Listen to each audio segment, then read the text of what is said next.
दोस्तों, अगर आपका पैसा सहारा इंडिया परिवार में फंसा हुआ और आपको पैसा वापस चाहिए तो आपको सहारा इंडिया की वेबसाइट पर जाकर ऑनलाइन अप्लाई करना पड़ेगा। तभी आपका पैसा पूरा वापस आएगा। इसके लिए आपको वीडियो को पूरा देखना पड़ेगा, तभी आपको वीडियो पूरा समझ आएगा। तो जल्दी से जल्दी अपने लैपटॉप के स्क्रीन पर, अगर आप मेरे चैनल पर नए हो तो मेरे चैनल को सब्सक्राइब कर दीजिए और बेल आइकन जरूर दबाएं। जय भारत।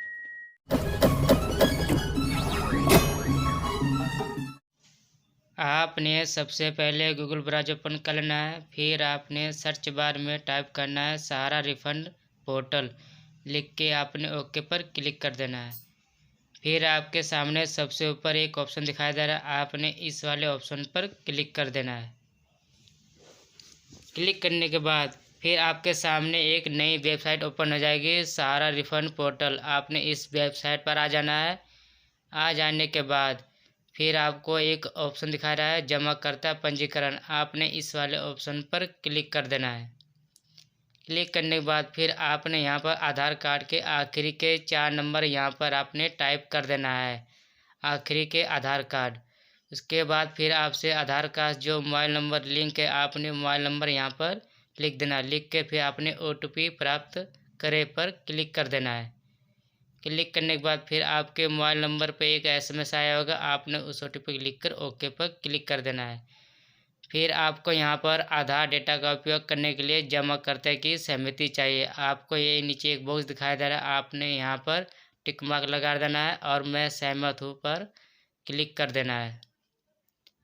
क्लिक करने के बाद फिर आपने यहाँ पर आधार कार्ड का पूरा नंबर टाइप कर देना है। आपने पहले आधार कार्ड के आखिर के 4 नंबर लिखे थे, अब यहाँ पर आपने आधार कार्ड के पूरा नंबर लिख देना है। लिखने के बाद फिर आपने OTP प्राप्त करे पर क्लिक कर देना है।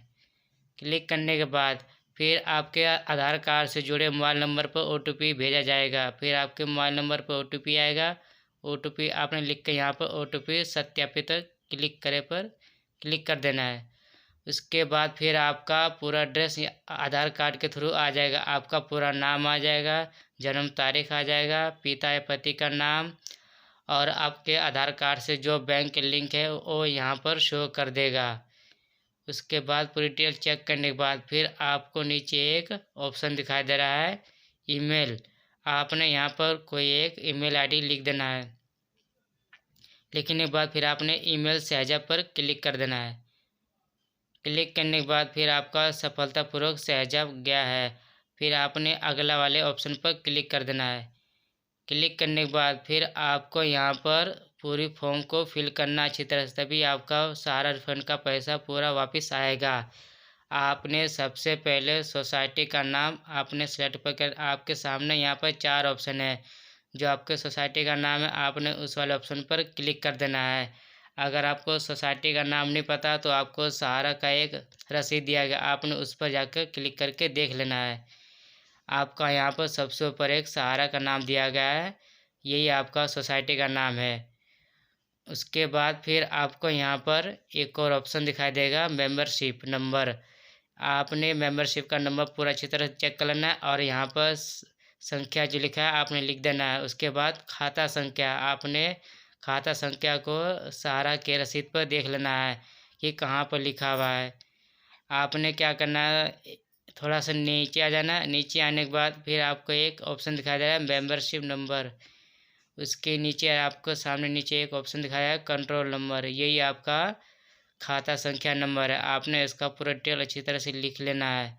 लिखने के बाद आपने फॉर्म पर जाकर फिल कर देना है। फिल करने के बाद फिर आपको यहाँ पे एक ऑप्शन दिखाया है रसीद संख्या। फिर आपने उसी वेबसाइट पर आ जाना है सहारा के रसीद पर। आपने यहाँ पर देखना है रिसिप्ट नंबर, वही आपका रसीद संख्या है। उसके बाद फिर आपका पासबुक नंबर, जो यहाँ पर सर्टिफिकेट नंबर लिखा है यही आपका पासबुक संख्या नंबर है। आपने इसी को यहाँ पर फिल कर देना है। फिल करने के बाद फिर आपको खाता खोलने की तिथि, आपने यहाँ पर देख लेना है डेट लिखा हुआ है और आपके सामने डेट सामने पूरी लिखा हुआ है, ये आपने पूरा सेम फिल कर देना है। उसके बाद फिर आपने जमा योगदान की राशि, आपने कितना पैसा जमा किया है सहारा में, आपको यहाँ पे लिखा हुआ है। आपने सेम यहाँ पर जितना लिखा हुआ है वही पैसा आपने वहाँ पर लिख देना है। लिख देने बाद फिर आपको यहाँ पर एक ऑप्शन दिखाई दे रहा है, कोई आंशिक भुगतान प्राप्त हुआ है। अगर आपने कोई भुगतान प्राप्त किया हुआ है तो आपने यहाँ पर टिक मार्क लगा देना है। टिक मार्क लगाने के बाद फिर आपको कितना राशि प्राप्त हुआ आपने यहाँ पर लिख देना। अगर नहीं प्राप्त हुआ तो आपने टिक मार्क को हटा देना। अगर आपने कोई लोन लिया है तो आपने सेकंड वाले ऑप्शन पर क्लिक कर देना है। क्लिक करने के बाद फिर आपने कितना लोन लिया आपने लिख देना है। उसके बाद फिर आपने कितना लोन चुका दिया है फिर आपने यहाँ पर लिख देना है। अगर आपने कोई लोन नहीं लिया है तो आपने इस टिक मार्क को हटा देना है। हटा देने के बाद फिर आपने प्रमाण पत्र अपलोड करना है। उसके लिए आपने चूज़ फाइल पर सिलेक्ट कर देना है। और एक बात का आपने ध्यान देना है कि जो आपने प्रमाण पत्र फाइल को अपलोड करना है इसका साइज़ कम से कम जेपीजी या पीडीएफ फाइल में होना चाहिए। 200 KB से कम या बराबर होना चाहिए, तभी आपका फाइल अपलोड होगा।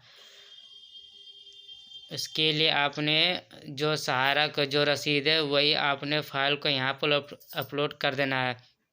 अपलोड करने के लिए आपने चूज़ फाइल पर सिलेक्ट कर देना है। आपका जहाँ पर फाइल है ऑटोमेटिक सिलेक्ट हो जाएगा। फिर आपके सामने यहाँ पर शो कर देगा। उसके बाद फिर आपको पूरी डिटेल चेक कर लेना है। चेक करने के बाद फिर आपने दावा जोड़े पर क्लिक कर देना है। क्लिक करने के बाद फिर आपको नीचे एक ऐड हो जाएगा। सोसाइटी का नाम, सदस्य संख्या, खाता संख्या, रसीद संख्या, प्रमाण पत्र, जमा खोलने की तिथि और जमा। अगर आपको कोई इसमें कोई डिटेल या मिस हो गया तो आप एडिट करके उसे ठीक कर सकते हैं। आप चाहे तो यहाँ से डिलीट भी कर सकते हैं। और इसमें कई खाता भी आप जोड़ सकते हैं, 1 2 3 4 जितना मन करे उतना आप इसमें जोड़ सकते हैं। जोड़ने के लिए आपने क्या करना है कि आपको फिर से ऊपर चले जाना है। अगर आपका एक ही दावा है तो आपने रहने देना। अगर आपका एक और दो तीन दावा है तो आप जोड़ सकते हैं। उसके लिए आपने फिर से ऊपर आ जाना है। आ जाने के बाद फिर आपने सोसाइटी का नाम, संख्या लिख देना है, खाता संख्या, रसीद संख्या, पासबुक नंबर, खाता खोलने की तिथि, योगदान राशि और जन्म प्रमाण पत्र आपने बिल्कुल सेम यहाँ पर डिटेल को फिल कर देना है। फिल करने के बाद फिर आपने दावा जोड़े पर सिलेक्ट कर देना है। आपका एक और दावा जोड़े यहाँ पर सिलेक्ट हो जाएगा। सिलेक्ट हो जाने के बाद फिर आपके सामने एक और दावा जोड़े का ऑप्शन आ जाएगा। अगर आपका एक ही है तो आपने एक ही को रहने देना है। फिर उसके बाद आपने क्या करना है, अगला वाले ऑप्शन पर क्लिक कर देना है। क्लिक करने के बाद फिर आप एक नए वेबसाइट पर आ जाएंगे। आ जाने के बाद फिर आपको यहाँ पर दावा अनुरोध जनरेट पर क्लिक कर देना है। क्लिक करने के बाद फिर आपके सामने एक फॉर्म आ जाएगा। आपके सामने यहाँ पे लिखा है फॉर्म डाउनलोड करें। आपने इस फॉर्म को डाउनलोड कर लेना है। डाउनलोड करने के बाद फिर आपने किसी दुकान पर जाकर इस फॉर्म को, इसका रसीद का प्रिंट आउट निकाल लेना है। निकाल लेने के बाद फिर आपने इस फॉर्म को पूरा अच्छी तरह से फिल कर देना है। फिल करने के लिए आपको यहाँ पर एक फॉर्म के ऊपर लिखा हुआ है पेस्ट योर फोटो। आपने यहाँ पर अपना फ़ोटो का पासपोर्ट साइज चिपका देना है। आपने फ़ोटो उसका चिपकाना जिसका ये फॉर्म फिल कर रहे हैं उसका फ़ोटो आपने यहाँ पर लगा देना है। लगा देने के बाद फिर आपको यहाँ पर एक और ऑप्शन दिखाई दे रहा है एड्रेस। फ़ोटो लगा देने के बाद फिर आपने एड्रेस पर क्लिक कर देना है। फिर आपने बैंक का नाम लिख देना है और फ़ोटो के सामने नीचे आपने साइन पर क्लिक कर देना है। क्लिक करने के बाद फिर आपने नीचे आ जाना है। आपको यहाँ पर डेट शो करेगा। फिर आपने यहाँ पर अपना साइन कर देना है। फिर आपका यहाँ पर नाम आ जाएगा। फिर आप कहाँ से फिल कर रहे हो आपने उस राज्य का नाम लिख देना और अपने मोबाइल नंबर को फिल कर देना है। फिल करने के बाद पूरी डिटेल आपने अच्छी तरह से चेक कर लेना है। चेक करने के बाद फिर आपने नीचे आ जाना है। नीचे आ जाने के बाद अगर आपका 50,000 से ऊपर है तो आपने पैन कार्ड को अपलोड करना है। अगर आपका 50,000 से नीचे है तो आपने पैन कार्ड को अपलोड नहीं करना है। अगर आपका 50,000 से ऊपर है तो आपने यहाँ पर क्या करना है, दावा आवेदन पत्र को यहाँ पर अपलोड कर देना है। जो आपने फाइल को अभी फिल किया था उसी को आपने यहाँ पर अपलोड कर देना है। अपलोड करने के बाद फिर आपने यहाँ पर पैन नंबर को लिख देना है। लिख देने के बाद फिर आपने यहाँ पर पेन कॉपी को अपलोड कर देना है। कर देने के बाद फिर आपने अपलोड करे के ऑप्शन पर क्लिक कर देना है। क्लिक करने के बाद फिर आपका फाइल अपलोड हो गया। फिर आपने अगले चरण पर जाएं। इसके लिए आपने क्या करना है, थोड़ा सा नीचे आना है। नीचे आ जाने के बाद फिर आपने अगला वाले ऑप्शन पर क्लिक कर देना है।